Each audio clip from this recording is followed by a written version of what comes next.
Amis téléspectateurs, bonsoir et bienvenue sur Restauration Afrique Télévision. C'est l'heure des informations au plan international. Allons de l'autre côté du Tchad où le Premier ministre Pahimi Padeke Albert exige la limitation des voyages à l'étranger.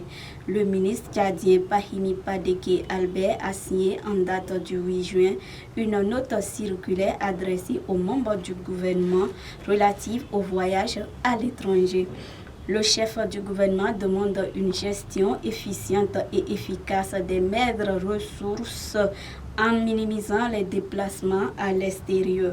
Pahimi Padeke Albert appelle à faire preuve de rigueur dans les déplacements à l'extérieur, notamment dans la signature des documents autorisant ces voyages. D'après le Premier ministre, désormais, seules les missions statuaires avérées sont autorisées. De plus, les organismes sous tutelle ne devraient plus supporter les coûts. En Angola, le président du Madagascar, André Rajoelina, a officiellement lancé la guerre contre les réseaux mafieux derrière les affaires d'accaparement des terrains. Lors de la cérémonie d'ouverture du colloque national sur le foncier qui a débuté mercredi 8 juin au centre de conférence internationale d'Ivato, le chef de l'État a appelé tout un chacun à prendre part à ce combat.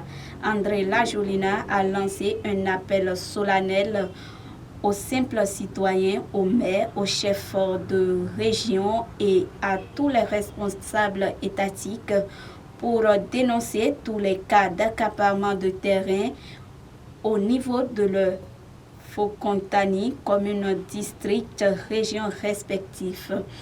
Il ne fera et n'acceptera aucune intervention pour les injustices et les corruptions. En sport au Bénin, les écureuils ont été battus 1-0 à domicile par les Mamba du Mozambique au stade général Mathieu Kérékou. Après leur défaite 3-1 face au Sénégal, champion d'Afrique en titre, pour le compte de la première journée des éliminatoires CAN Côte d'Ivoire 2023.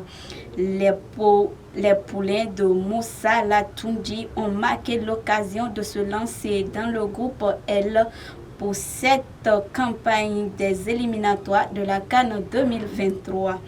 Le Mozambique a donné le match par la possession de balles.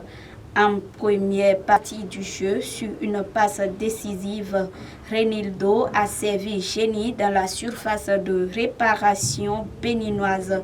À travers une frappe cadrée, Génie a marqué à la 38e minute l'unique but de la rencontre. Merci à tous de nous avoir suivis.